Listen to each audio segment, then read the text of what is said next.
Hi, this is Elliot Kukla, and I am doing my clip for the Kukla documentary. The first Kukla was Abba Kukla, the first one to be named by the Tsar's new rule that all Jews had to be given a surname. Abba Kukla had a son called Mordechai Kukla. Mordechai had 10 children, including Abram Kukla. Abram Kukla had a son called Leib Kukla. Leib Kukla had a son called Gutman Kukla. Gutman Kukla had a son called Leo Kukla. Leo Kukla had a son called Andrei Kukla, who was my father. Andrei Kukla had 2 children, me, Elliot Kukla, and also my sister, Rebecca Kukla. So that's the lineage. So here's what I know of my grandfather, Leo's life. He was born in Riga, in Latvia. I believe he had 3 siblings. His father's name was Gutman, as I mentioned, and he says he doesn't remember all of his siblings' names. I'm not sure if that's true or not. I think there was a lot of trauma associated with that.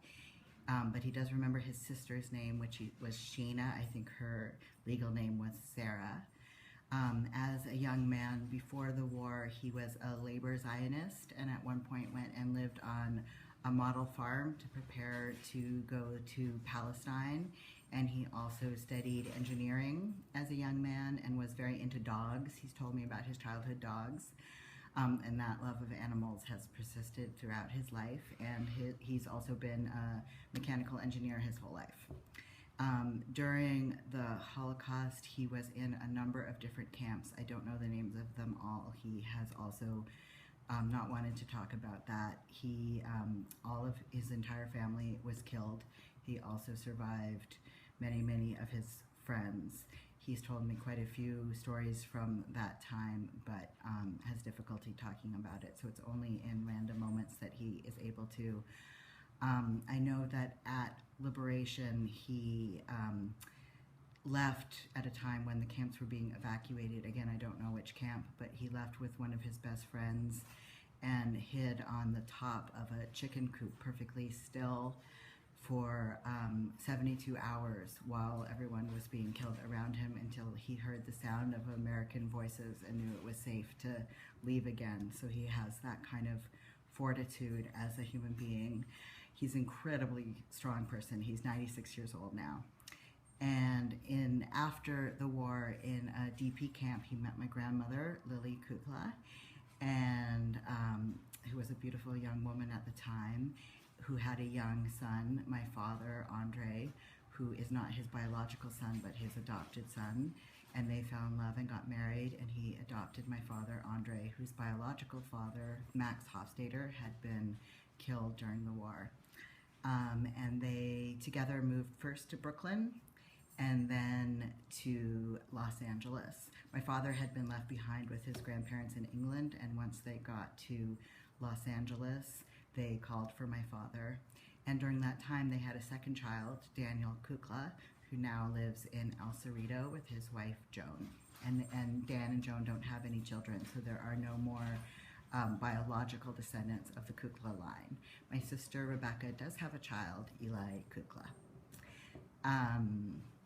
So Leo and Lily ended up settling in Anaheim 2 years before Disneyland was built in the 50s. So when they first moved to Anaheim, it was all orange groves, and just a couple years later, Disneyland was built and it became a much bigger place. They lived just a couple miles from Disneyland.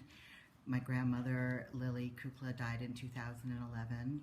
Leo was the most devoted and loving husband that anyone could possibly be. He adored Lily his entire life. He worshipped her, basically. And he worked as an engineer until he retired in his 50s, expecting to die young, partly because of his Holocaust experiences, but is still alive now in his 90s.